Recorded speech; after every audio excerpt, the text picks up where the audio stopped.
Week 3 prescriptive process model, जिसमें हमने पहला मॉडल पढ़ा था last time, waterfall process model था। और आज हम पढ़ेंगे इंक्रीमेंटल प्रोसेस मॉडल। तो प्रिस्क्रिप्टिव प्रोसेस मॉडल में हमारे पास दो मॉडल्स आते हैं, एक वाटरफॉल मॉडल जो हमने पढ़ा था और एक है इंक्रीमेंटल प्रोसेस मॉडल। तो इंक्रीमेंटल प्रोसेस मॉडल वो मॉडल है, यानी वाटरफॉल मॉडल में उसके जो डिसएडवांटेजेस थे, यानी लीनियर सीक्वेंस में ही, सीक्वेंशियल फ्लो में ही जाना पड़ता था, बैक ट्रैकिंग उसमें नहीं हो सकता था। और एक प्रोजेक्ट को जो है, एक सॉफ्टवेयर को जो है तो जब वो बिल्कुल फुली डेवलप हो जाए तब वो कस्टमर को हैंड ओवर किया जाता था। तो ऐसे बहुत सारे जो उसके जो डिसएडवांटेजेस थे उसको ओवरकम करने के लिए जो है इंक्रीमेंटल प्रोसेस मॉडल यूज़ होता है। तो इंक्रीमेंटल प्रोसेस मॉडल जो है ये वाटरफॉल मॉडल का एक मॉडिफाइड वर्जन है। ठीक है। तो जैसे वाटरफॉल मॉडल अगर आपको याद हो तो उसमें बिल्कुल उसमें जो था तो बिल्कुल एक ही सीक्वेंस में, सीक्वेंशियल फ्लो में, लीनियर फैशन में जाना पड़ता था। और बिल्कुल जो है तो कम्युनिकेशन के बाद ये सारे फेजेस होते थे। और आखिर में जो था तो प्रोजेक्ट को तैयार करके क्या कस्टमर उसका रिव्यू करता था और जो था तो कस्टमर को डिलीवर किया जाता था वो प्रोजेक्ट। ठीक है। लेकिन चूँकि इंक्रीमेंटल प्रोसेस मॉडल में ऐसा नहीं होता। ठीक है। इसका नाम इंक्रीमेंटल प्रोसेस मॉडल इसलिए रखा गया है क्योंकि इसको जो है इंक्रीमेंट्स में एक प्रोजेक्ट को डिवाइड किया जाता है और कस्टमर को डिलीवर किया जाता है। ठीक है। तो वही सारे फेजेस है, कम्युनिकेशन, प्लानिंग, डिज़ाइनिंग, कंस्ट्रक्शन और डिप्लॉयमेंट। ठीक है। तो वही सारे फेजेस जो हम पहली क्लास से पढ़ते आ रहे हैं। ठीक है। 5 फ्रेमवर्क एक्टिविटीज़ जो वाटरफॉल मॉडल में थे और इंक्रीमेंटल मॉडल में भी है और हर एक मॉडल में इस्तेमाल होते थे। ठीक है। तो वाटरफॉल मॉडल में जो था तो वो एक सीक्वेंस में जाना पड़ता था और एंड में प्रोजेक्ट जो बन जाता था तो कस्टमर को डिलीवर किया जाता था। लेकिन इंक्रीमेंटल मॉडल में इस तरह होता है कि इसका नाम इंक्रीमेंटल रखा भी इसलिए है क्योंकि इसको एक सॉफ्टवेयर को मुख्तलिफ इंक्रीमेंट्स में डिवाइड कर देते हैं। यानी इंक्रीमेंटल का मतलब है मॉड्यूल बाय मॉड्यूल एक सॉफ्टवेयर को बनाते हैं। पहले एक मॉड्यूल बना देते हैं, कस्टमर को डिलीवर कर देते हैं। फिर दूसरा मॉड्यूल बनाते हैं, फिर कस्टमर को डिलीवर किया जाता है। और फिर तीसरा मॉड्यूल बनाते हैं और फिर कस्टमर को डिलीवर किया जाता है। ठीक है। तो इंक्रीमेंटल इसको इसलिए कहा जाता है क्योंकि इसको मॉड्यूल बाय मॉड्यूल इसको बनाया जाता है और हर एक मॉड्यूल में एक नए फीचर्स उसमें ऐड करते हैं, उसको इंक्रीमेंट करते हैं और इस तरह इसको इंक्रीमेंट बाय इंक्रीमेंट सॉफ्टवेयर को बनाते हैं। ठीक है। तो ये डायग्राम बनाया हुआ है। ठीक है। ये एक सॉफ्टवेयर है। ठीक है। जो इसके जो मोस्ट इम्पॉर्टेंट फीचर्स जो है वो इंक्रीमेंट नंबर 1 में बनाए जाते हैं। कम्युनिकेशन करते हैं, उसके लिए फिर प्लानिंग करते हैं, फिर डिज़ाइनिंग करते हैं, फिर कंस्ट्रक्शन करते हैं और फिर उसको फाइनली जो है तो उसको डिप्लॉय किया जाता है। और जैसे ही मॉड्यूल नंबर 1, इंक्रीमेंट नंबर 1 बन जाए तो वो कस्टमर को डिलीवर कर देते हैं। कस्टमर उसकी रिव्यू करता है। लेट सपोज कस्टमर को उसमें कुछ चेंजेस चाहिए। ठीक है। तो फिर इंक्रीमेंट नंबर 2 में उसको जो है तो मॉडिफाई किया जाता है। ठीक है। और उसके साथ कुछ नए फीचर्स को ऐड किया जाता है और फिर उसको डिलीवर करते हैं कस्टमर को। कस्टमर फिर उसकी रिव्यू करता है। ठीक है। और फिर अगर लेट सपोज उसमें चेंजेस नहीं चाहिए तो ठीक है, इंक्रीमेंट नंबर 3 पे काम शुरू हो जाता है। लेट सपोज उसको उसमें चेंजेस चाहिए तो वो भी उसको इंक्रीमेंट नंबर 3 में उसको मॉडिफाई किया जाता है और उसके साथ नए फीचर्स को ऐड कर कस्टमर को डिलीवर किया जाता है। ठीक है। तो इस तरह से जो वो सॉफ्टवेयर जो है उसको मॉड्यूल बाय मॉड्यूल बनाते हैं उसको इंक्रीमेंट बाय इंक्रीमेंट उसको बनाते हैं। और ये सारे प्रोसेस जो है ये रिपीटेडली एग्जीक्यूट होते हैं अगेन एंड अगेन, जब तक कि एक फुल फंक्शनल डेवलप सॉफ्टवेयर आपके हाथ ना आ जाए। तो तब तक ये सारे फेजेस और ये सारे इंक्रीमेंट्स रिपीट होते जाते हैं। ठीक है, तो अब जो है तो ज़रूरी नहीं है कि 3 इंक्रीमेंट्स हो, ये कम भी हो सकते हैं और ये ज़्यादा भी हो सकते हैं। ठीक है, और जो है तो इंक्रीमेंट नंबर 1 पे जब काम होता है तो साइड बाय साइड जो है इंक्रीमेंट नंबर 2 पे भी काम शुरू हो जाता है। जब इंक्रीमेंट नंबर 2 पर ये लोग प्लानिंग की फेज़ में होते हैं तो इंक्रीमेंट नंबर 3 पर कम्युनिकेशन और इस तरह से सो ऑन स्टार्ट हो जाता है। जब इंक्रीमेंट नंबर 3 में क्या होते हैं, इंक्रीमेंट नंबर 2 प्लानिंग पर होता है तो यहाँ पर कम्युनिकेशन का स्टार्ट हो जाता है। इंक्रीमेंट नंबर 2 में डिज़ाइनिंग पे काम हो रहा हो तो 3 पर जो है प्लानिंग पे काम हो रहा होता है। तो यहाँ पर अगर आप इस चीज़ को देख लें तो it is a combination of linear process flow. ठीक है, जब एक फेज़ मुकम्मल हो जाए तब दूसरे फेज़ में शिफ्ट होना पड़ता है, दूसरा फेज़ मुकम्मल हो जाए तो तीसरे फेज़ में शिफ्ट होना पड़ता है। ठीक है, तो इस तरह से ये वाटरफॉल मॉडल की तरह एक लीनियर प्रोसेस फ्लो है यहाँ पर। प्लस यहाँ पर पैरेलल प्रोसेस फ्लो, अगर आपको याद हो तो क्लास में मैंने आप लोगों को पैरेलल प्रोसेस फ्लो का भी जो है तो जिक्र किया था। ठीक है, तो यहाँ पर जो ये है तो ये पैरेलल प्रोसेस फ्लो और लीनियर प्रोसेस फ्लो का कॉम्बिनेशन है, यानी इंक्रीमेंट नंबर 1 भी बन रहा है तो side by side parallelly increment 2 और इंक्रीमेंट 3 भी जो है तो बन रहा है। ठीक है, तो इंक्रीमेंट प्रोसेस मॉडल के लिए हम एक एग्जांपल लेते हैं कि लेट्स सपोज जब एमएस वर्ड, ठीक है, एमएस वर्ड जब बन रहा था तो अगर उसके लिए let's suppose incremental model develop किया गया है तो वो किस तरह से किया होगा।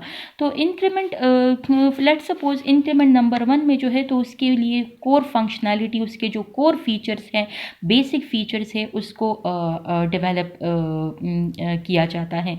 जैसे let's suppose word, MS word में जो है तो एक डॉक्यूमेंट को किस तरह से ओपन करोगे, सेव करोगे, क्रिएट करोगे।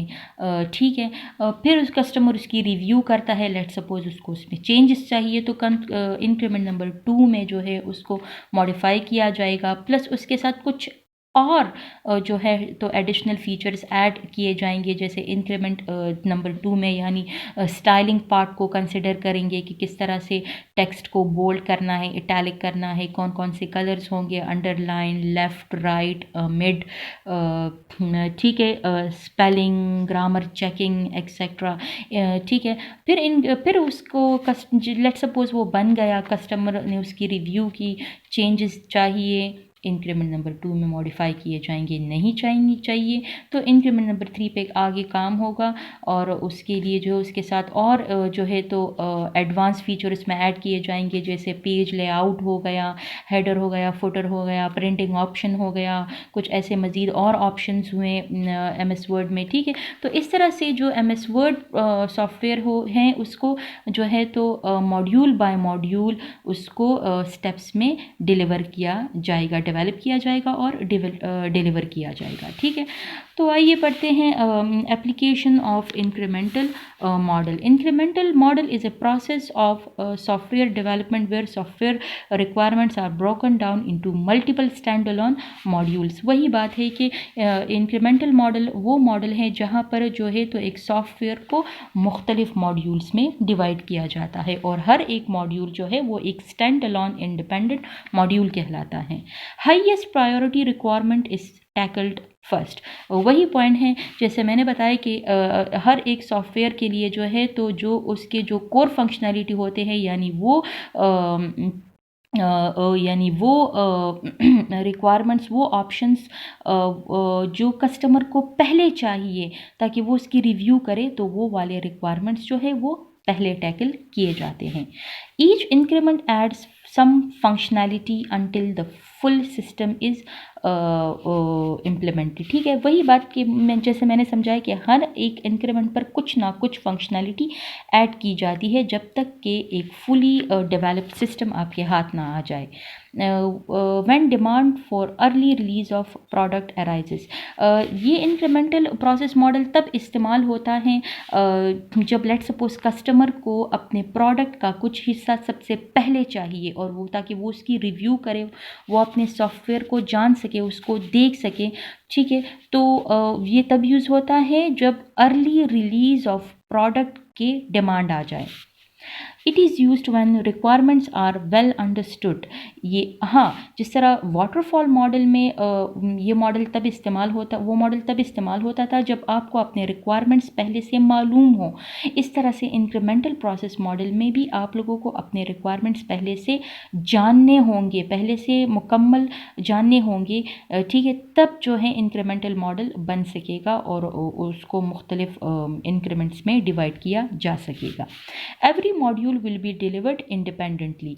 ठीक है, यानी हर एक मॉड्यूल जो है वो इंडिपेंडेंटली डिलीवर्ड किया जाता है। Let's suppose increment number 1 is independent, increment number 2 is independent and increment number 3 भी, ये सारे जो है इंडिपेंडेंट मॉड्यूल्स हैं। Work flow is in a linear sequential fashion like a waterfall. वही कि इसका जो वर्किंग फ्लो है वो लीनियर सिक्वेंशियल वे में है। It is iterative in nature. After completion of one module they are trying to communicate the person again if still any requirements are there. ठीक है, ये आइट्रेटिव हैं नेचर में। ठीक है, जब एक इंक्रीमेंट बन जाए तो दोबारा वो कस्टमर से को बुलाते हैं, उसके साथ कम्युनिकेशन करते हैं, उसी की कम्युनिकेशन के बेसिस पर उस पर फिर प्लानिंग एनालिसिस करते हैं और मज़ीद इस तरह से बढ़ते जाते हैं। So it is iterative in nature. Providing a needed set of functionality sooner while delivering optional components later। ठीक है, वही के जो पहले फर्स्ट प्रायोरिटी ऑप्शंस जो होते हैं, फंक्शंस जो होते हैं उसको पहले डिलीवर किया जाता है, यानी वो फंक्शन जिसकी ज़रूरत इतनी ना हो तो उसको बाद में डिलीवर किया जा सकता है। यहाँ पर एक और डायग्राम है। ठीक है, आउटलाइन डिस्क्रिप्शन, यानी जो सॉफ्टवेयर होता है उसकी पहले आप डिस्क्रिप्शन लेते हैं, उसी के बेसिस पर फिर आप उसको स्पेसिफाई करते हैं, उसकी स्पेसिफिकेशन लिखते हैं, यानी उस पर एनालिसिस करते हैं। ठीक है, फिर उसको डेवलप करते हैं यानी डिज़ाइन और कोड, और फिर उसको वैलिडेट करते हैं। तो जब भी जैसे पहला इंक्रीमेंट वैलिडेशन के स्टेट पर आता है और उसमें यानी लेट सपोज कोई मिस्टेक ना हो, ठीक है, तो उसका जो है पहला version increment number 1 module number 1 introduce कर देते हैं। लेट सपोज इसमें कोई गलती है तो दोबारा स्पेसिफिकेशन की तरफ आते हैं, उस पर डेवलपमेंट करते हैं, उसको वैलिडेट करते हैं। ठीक है, और उसका इंटरमीडिएट वर्जन इंट्रोड्यूस करते हैं। लेट सपोज इसमें कोई गलती हो तो दोबारा जो है तो ये सारा प्रोसेस स्पेसिफिकेशन, डेवलपमेंट और वैलिडेशन का रिपीट होता है, और जब वो बिल्कुल उसमें करेक्ट हो, उसमें कोई गलती ना हो, तो उसको फाइनली जो है इंट्रोड्यूस कर देते हैं। ठीक है, तो अब ज़रूरी नहीं है कि फ़र्स्ट वर्जन हो और फाइनल वर्जन के दरमियान में ये इंटरमीडिएट एक ही वर्जन हो, बहुत सारे वर्जन हो सकते हैं। ठीक है, इसके तो ये ज़रूरी नहीं है। ठीक है, तो ये है, ये जो इसको नाम कंकरेंट एक्टिविटीज़ इसलिए दिया गया है, ये स्पेसिफिकेशन, डेवलपमेंट और वैलिडेशन, तो ये एक साइकिल की तरह रिपीट होते हैं। लेट सपोज वैलिडेशन के में कुछ एरर हैं, टेस्टिंग हो रही है, कुछ एरर हैं, तो क्या करेंगे, डेवलपमेंट के फेज़ पर जाएंगे और देखेंगे कि कहीं इसके बेसिस पर कोई गलती तो नहीं है। लेट सपोज हुआ तो दोबारा यहाँ पर आएंगे और उसको करेक्ट करेंगे और उसको डीबग करेंगे, और लेट सपोज डेवलपमेंट के बेसिस पर भी कोई मिस्टेक नहीं है तो स्पेसिफिकेशन के बेसिस पर जाएंगे, दोबारा से स्पेसिफाई करेंगे उसको, फिर उसके पर डिज़ाइनिंग और उसकी कोड करेंगे, उसको चेंज करेंगे और फिर उसको टेस्ट करेंगे। ठीक है, तो ये सारे जो कंकरेंट 3 एक्टिविटीज़ है ये रिपीट होते रहेंगे जब तक कि एक एरर बिल्कुल एक कोड या एक सॉफ्टवेयर बिल्कुल एरर फ्री ना हो। Thank you.